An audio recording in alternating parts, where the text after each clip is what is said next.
Selamat sore, salam sejahtera untuk kita semua. Shalom, Om Swastiastu, Namo Buddhaya, dan salam kebajikan. Sebelumnya saya mengucapkan terima kasih karena telah diberi kesempatan untuk presentasi pada sore hari ini. Izinkan saya memperkenalkan diri terlebih dahulu. Perkenalkan, nama saya Stephanie Christine Valentina Ritonga dari Program Studi Manajemen Perencanaan dan Pemasaran Pariwisata kelas 5A2. Di sini saya ingin mempresentasikan ataupun menjelaskan materi dengan tujuan untuk memenuhi ujian tengah semester mata kuliah pemasaran digital.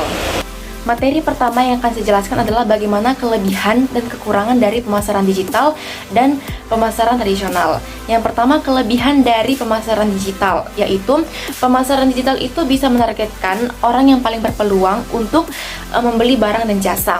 Misalnya jika kita memasang iklan di TV, majalah, billboard, kita tidak bisa memastikan siapa saja yang melihat dan siapa saja yang terpengaruh dengan iklan-iklan tersebut. Walaupun demografisnya seperti regional, usia, kelas ekonomi, dan sebagainya, sebagian masih bisa ditentukan, tetapi tetap menjadi jangkauan umum. Tetapi jika kita sudah menggunakan pemasaran digital, itu akan memudahkan kita untuk menentukan siapa saja orang yang mendapatkan iklannya, sehingga lebih tepat sasaran dan lebih spesifik. Yang kedua, pemasaran digital itu lebih terukur biayanya. Kenapa? Karena kita bisa menyesuaikan dengan budget yang kita miliki. Berbeda dengan iklan-iklan yang di billboard yang pastinya harganya sudah paten. Mau berhasil atau tidak, mau dilihat banyak orang atau tidak, itu harganya tetap sama. Kemudian, pemasaran digital itu memungkinkan bisnis untuk bersaing dengan brand-brand besar. Kenapa demikian? Bisnis kecil yang baru dirintis itu memiliki peluang untuk bersaing dengan brand-brand besar. Bahkan bisa jadi bisnis yang baru dirintis itu lebih unggul daripada brand-brand besar lainnya. Kemudian kelebihan selanjutnya itu ada pemasaran digital lebih terukur hasilnya. Misalnya ketika kita mengupload postingan ke sosial media, kita bisa selalu mengecek berapa orang yang mengunjungi akun kita, berapa orang yang komen postingan kita, berapa orang yang like ataupun share postingan kita. Selain itu, kita juga bisa mengecek insight di setiap postingan di sosial media kita. Dalam tools digital analytics, kita itu bisa mengecek siapa saja yang mengunjungi website kita. Dan jenis data yang digunakan itu bisa dimanfaatkan untuk analisis digital marketing lainnya. Kemudian ada kekurangan dari pemasaran digital. Yang pertama itu ketergantungan pada teknologi. Yang kedua, persaingan di seluruh dunia melalui globalisasi. Yang ketiga, biaya pemeliharaan yang terus berkembang. Yang keempat, masalah keamanan dan privasi. Kemudian ada kelebihan dari pemasaran tradisional. Yang pertama itu metode pemasaran tradisional mungkin itu satu-satunya alat untuk menjangkau kelompok konsumen tertentu. Yang kedua, penjualan secara person to person, artinya penjualan dari mulut ke mulut. Yang ketiga, pemasaran tradisional itu menawarkan hal yang nyata. Selain itu ada kekurangan dari pemasaran tradisional. Yang pertama itu biayanya lebih mahal. Yang kedua, sulit untuk melacak hasil. Yang ketiga, biayanya itu biasanya membutuhkan bantuan dari pihak luar. Kemudian, pemasaran tradisional ini hanya menggunakan satu arah. Materi kedua yang ingin saya jelaskan yaitu pergeseran landscape bisnis pada saat ini. Pergeseran landscape bisnis saat ini tuh berubah dari tradisional menjadi digital sehingga terciptanya peluang baru dan juga tantangan. Salah satu yang menjadi tantangannya itu terutama di bidang pariwisata. Yang pertama itu kombinasi dengan penggunaan online travel agent dan layanan yang dipersonalisasi meningkatkan keinginan wisatawan untuk merancang perjalanan mereka. Yang kedua, mengedukasi target pasar.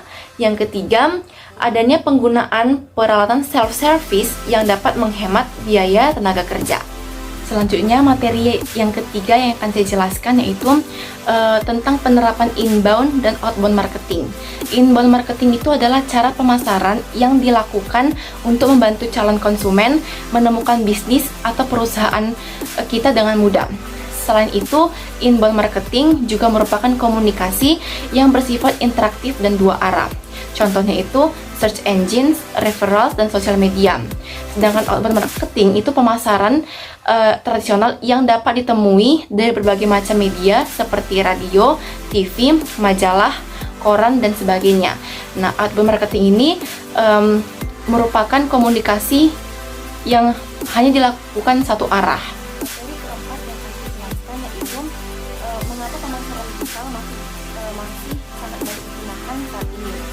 Ada beberapa alasan. Yang pertama, berada pada era on-demand economy. Artinya segala sesuatu yang diinginkan customer harus dilaksanakan sekarang juga. Misalnya jika customer itu ingin belajar, ya harus belajar sekarang. Ataupun jika customer itu ingin mengetahui satu produk, dia akan mencari tahu produknya hari ini juga atau sekarang juga. Yang kedua, munculnya budaya efisien. Artinya customer tidak suka lagi traveling jauh-jauh untuk membeli barang.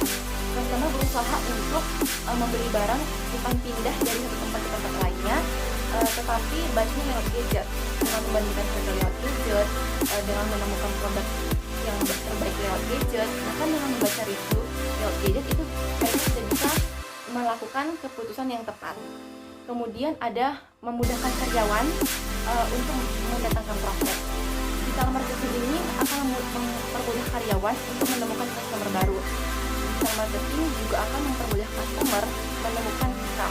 Dengan digital marketing, kita tahu bahwa strategi yang ditetapkan hari ini bisa dijalankan segera, bukan hanya besok ataupun lusa.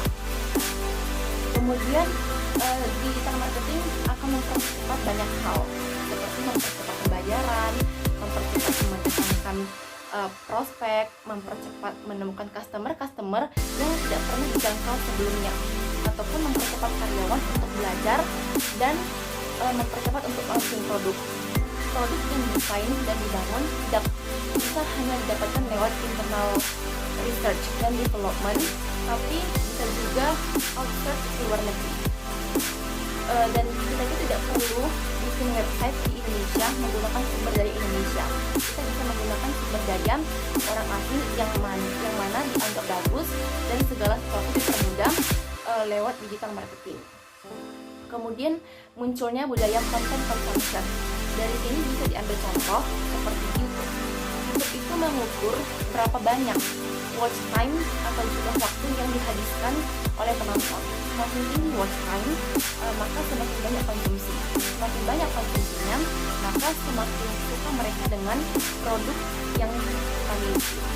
Materi kelima yang akan saya jelaskan yaitu pemasaran tradisional yang masih banyak digunakan sampai sekarang. Menurut saya pribadi, pemasaran tradisional yang masih banyak digunakan sampai sekarang itu adalah pemasaran tradisional word of mouth atau pemasaran dari mulut ke mulut. Alasan mengapa pemasaran ini tuh masih banyak digunakan. Yang pertama itu meningkatkan kepercayaan, menciptakan kepercayaan di antara produk dan konsumen. Jadi dengan meningkatkan kepuasan yang diterima oleh pelanggan, ia akan semakin percaya dengan brand tersebut. Alasan yang kedua, tidak membutuhkan banyak biaya. Keuntungan lain dari word of mouth ini tuh biayanya sangat terjangkau. Perusahaan tidak perlu terus mengeluarkan banyak biaya untuk pemasaran. Materi keenam yang akan saya jelaskan yaitu perubahan karakter wisatawan saat ini dibandingkan dengan wisatawan masa lalu. Nah, dari pertanyaan ini kita bisa mengambil contoh seperti wisatawan yang dulunya itu menggunakan tour guide untuk mengetahui suatu objek wisata, kini wisatawan yang sekarang itu bisa mencari ataupun mengetahui informasi tentang objek wisata itu melalui media sosial. Selain itu, wisatawan yang dulu jika masih memesan tiket secara langsung, kini bisa memesan tiket secara online. Contoh lainnya itu jika wisatawan yang dulu itu masih bertanya pada orang-orang ketika ingin mengunjungi suatu objek wisata, sekarang wisatawan itu bisa melihat Google Maps. Dari contoh atau ilustrasi yang disebutkan tadi, dapat disimpulkan bahwa sangat terlihat perbedaan karakter wisatawan yang dulu dan sekarang, yang dimana perubahan tersebut dapat diistilahkan dengan perubahan tradisional ke perubahan modern. Perubahan modern ini sendiri membuat segala aktivitas menjadi lebih mudah dan lebih efektif. Materi yang ketujuh yang akan saya jelaskan adalah apabila kita itu merupakan pemilik sebuah objek atau destinasi wisata yang tergolong baru, bagaimana strategi yang akan dilakukan untuk mempromosikan objek tersebut. Yang pertama itu membangun identitas tempat wisata. Nah, strategi utama yang wajib untuk dilakukan oleh pengelola dengan membangun identitas, yakni para pengelola mengumpulkan informasi secara lengkap mengenai desa wisata. Yang kedua, menentukan target pemasaran. Untuk memasarkan desa wisata, membutuhkan target pasar secara jelas yang mempunyai pengaruh untuk keberlangsungan desa wisata. Yang ketiga, merumuskan Unique Selling Proposition atau USP.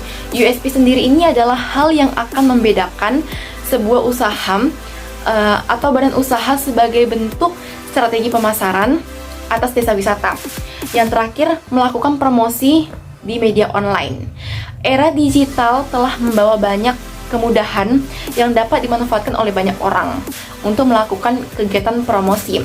Salah satunya mengenai desa wisata yang bisa dipasarkan dengan mengacu pada target sasaran audiens yang jelas. Kehadiran sosial media mampu membantu pengelola desa wisata untuk mengenalkannya lebih luas. Media sosial yang dapat digunakan itu seperti Instagram, Facebook, YouTube, Twitter, dan sebagainya. Selain itu juga bisa menggunakan website untuk memberikan informasi secara terperinci. Sekian presentasi yang dapat saya sampaikan. Jika ada kesalahan, saya mohon maaf yang sebesar-besarnya. Dan terima kasih.